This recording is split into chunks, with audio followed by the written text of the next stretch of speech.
बड़ा आरएसएस ने काम किया, 60-70 साल काम किया।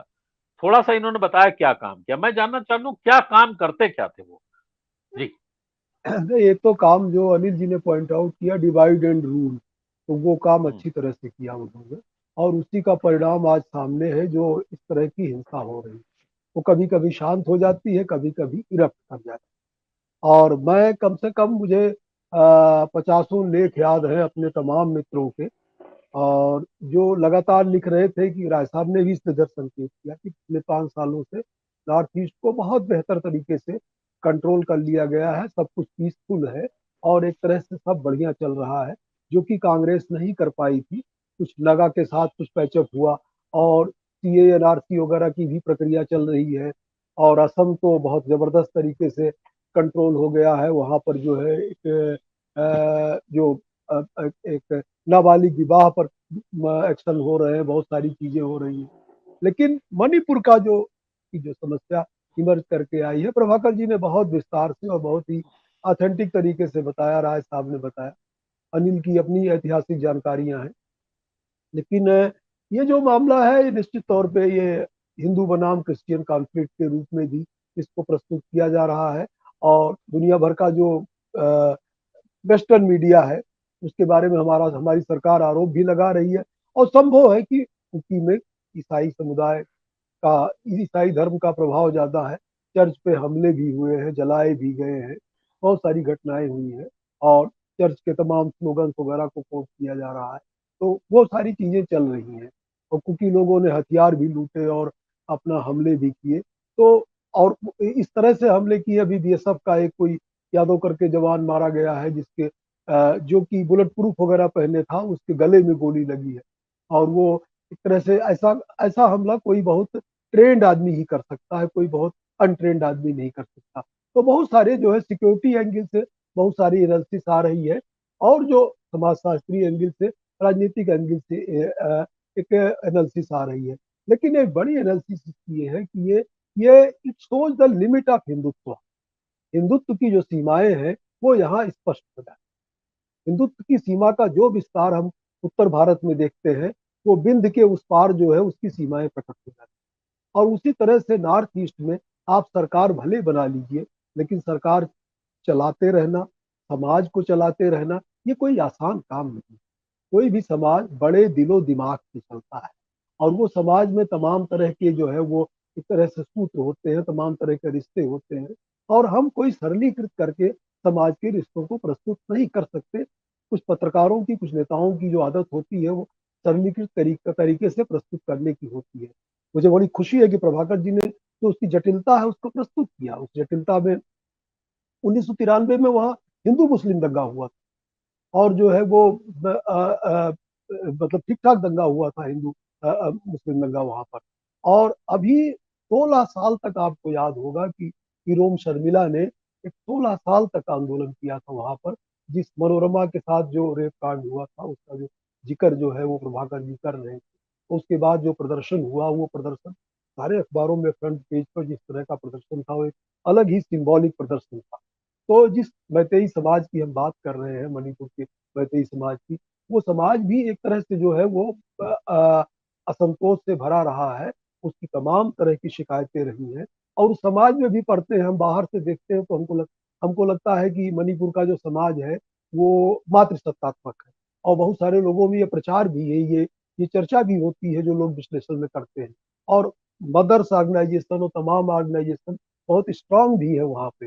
लेकिन बड़ी दिलचस्प बात है कि जब जो है एक एक महिला जिसने 16 साल आपके लिए इतना बड़ा आंदोलन चलाया कि सिक्योरिटी फोर्सेज और arm forces special power act हटाया जाए, 16 साल तक उस महिला ने अनशन किया। या तो उसको फोर्सफुल फीडिंग होती थी, और या तो उपवास पे रहती थी। उस महिला ने जब एक बाहर शादी कर लिया, तो पूरे समाज ने उसको जो है वो त्याग दिया, उसको। इस तरह की भी स्थितियां जो है, तो जो समाज की अपनी डायनेमिक्स है, वो बहुत ही विचित्र है। वो कोई कुल मिला के ये है कि क्योंकि अब साफ साफ कह रहे हैं कि जो है हम उनके साथ नहीं रहेंगे। अच्छा, नगा और इन लोगों का भी जो भी दूसरे ट्राइब्स हैं उसमें नगा वगैरह भी शामिल है कुकी के साथ जो है। तो वो एक म्यांमार की प्रॉब्लम है, बॉर्डर की प्रॉब्लम है। एक बात जो मुझे जानकारी है, मैंने जो भी, जब इनका पूरा आंदोलन चल रहा था जो है वो इरोम शर्मिला का, तो बहुत सारे उधर के जो है वो लोग आते थे, हम लोगों से मिलते थे, उनके समर्थन में हम लोगों ने कई यात्राएं भी निकाली थी, धरना प्रदर्शन किया, कैंडल लाइट मार्च किया। यहाँ पे जंतर मंतर पे भी जब वो आती थी तो हम लोग जाते थे रोम के सपोर्ट में। लेकिन एक बात जो मालूम चली नॉर्थ ईस्ट में, जो भी मैंने थोड़ी बहुत पढ़ाई, थोड़ी बहुत यात्राएं की है, कि वहाँ का जो आदिवासी समाज है, वहाँ कभी आदिवासी पंचायत भी हुआ करती थी, जो बहुत ट्रेडिशनल किस्म की पंचायत थी, जिसमें नॉर्थ ईस्ट के सभी कम्युनिटीज का रिप्रेजेंटेशन होता था, और नॉर्थ ईस्ट की प्रॉब्लम्स को वो यूनाइटेडली सॉल्व किया करते थे, बैठते थे। वो जो traditional system of conflict resolution है, उसको जो है वो स्टेट ने अपने एरोगेंस के चक्कर, अपने सिक्योरिटी फोर्सेस का एरोगेंस, अपनी जुडिशरी का एरोगेंस, अपनी ब्यूरोक्रेसी का एरोगेंस, उसको बिल्कुल जो है उन्होंने हाशिए पर ठेल दिया या इरेलीवेंट मान लिया। तो कुछ होगा तो सिक्योरिटी फोर्सेस भेज देंगे, और कुछ होगा तो जो है वो कानून ले आएंगे, और कुछ होगा तो जुडिशरी से कर देंगे। इस तरह से कोई समाज नहीं चलता। जिनको हम ऐसे ही कह रहे हैं, वो भी एक तरह से आदिवासी ओरिजिन ही है।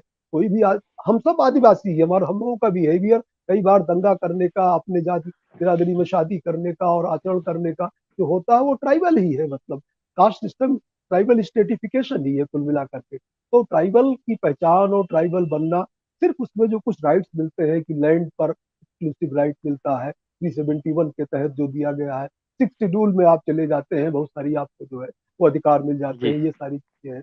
और इसके अलावा रिजर्वेशन और नौकरियों का मामला है। तो दिल्ली में पैरेलल प्रदर्शन हो रहे हैं। दिल्ली में जंतर मंतर पे हम लोग जाते हैं तो आज मैतेई लोगों का प्रदर्शन है, तो आज कुकी लोगों का प्रदर्शन है, और जो है वो फिर कुकी लोग चले गए जो है वो गृह मंत्री के घर के बाहर प्रदर्शन कर रहे हैं। तो ये जो भी कॉन्फ्लिक्ट रिजोल्यूशन का जो तमाम जो है वो सोशल जो मोड्स हैं, जो ट्रेडिशनल जी मोड्स हैं, उनको आपको समझना पड़ेगा। उनको उनको आप डिस्ट्रॉय करके, और एक जो है वो आपने स्टेट का मॉडर्न सिस्टम इम्पोज कर दिया, उससे क्या हो पाएगा। और वो स्टेट जो कि जो है वो डीबीसी, वो स्टेट जो कि डिवाइड एंड रूल में बिलीव करता है, उसकी जो कैटेगरीज है, वो कैटेगरीज बहुत फाल्स किस्म की कैटेगरीज है, कोई वो बहुत नेचुरल किस्म की कैटेगरीज नहीं है। उन कैटेगरीज को आपको सोसाइटी के से डायलॉग करके उन कैटेगरीज को डिफाइन और रीडिफाइन करना पड़ेगा। और कोई जी कैटेगरी का डिफिनेशन अगर इतना वायलेंस इरप्ट कर देता है, तो आपको सोचना पड़ेगा कि हमने जो कैटेगरीज बनाई है वो क्या है। लेकिन एक बात ये भी है कि सर्वदलीय, सर्व जातीय, सर्व आदिवासी समाज का जो एक तरह से की जो का जो डायलॉग है, वही किसी समस्या का समाधान है।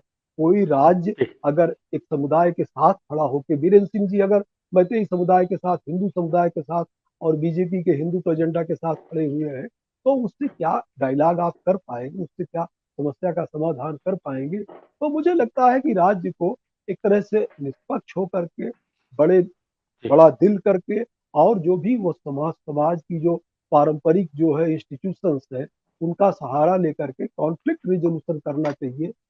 वोट पाने के लिए, इलेक्शन विन करने के लिए कॉन्फ्लिक्ट क्रिएट नहीं करना चाहिए। जो हुआ है, बिल्कुल और उसकी खाली चुनाव तो जीत गए और दिल्ली के अखबारों में चर्चा हो गई, हमने सब शांत कर जी दिया। अब अभी तो सीए एनआरसी के बाद जो चीजें होंगी वो भी आप देखिएगा, लागू होने दीजिए। ये तो जी रिजर्वेशन का अभी जरा सा सवाल आया। अभी तो ये हाँ, अंगड़ाई है, पुराना अभी नारा तो था ना, अगड़ाई अभी तो है, ये आगे अंगड़ाई पता है। नहीं। जी। मैं राय साहब